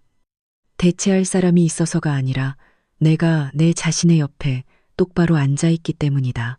나는 눈을 감았다. 눈꺼풀 뒤로 어린 내 딸이 달려가는 것이 보였다. 내 남편이 신발끈을 묶는 것이 보였다. 문지방에 서서 폭풍을 거부하는 내 자신이 보였다. 그리고 그 모든 그림이 천천히 흐려졌다. 무섭지 않은 어둠으로 바뀌었다. 잠들기 전에 나는 마음속으로 세 가지를 말했다. 고맙습니다. 미안합니다. 그리고 잘 가. 온전한 하루에 대해 고맙습니다. 내가 되돌릴 수 없는 부분들에 대해 미안합니다. 마침내 스스로 걸어가려는 과거에게 잘 가. 내 숨이 느려지면서 나는 한 가지 확실한 것을 알았다. 예전에는 다른 사람들의 이야기에서나 있을 법했던 것. 나는 자유로웠다.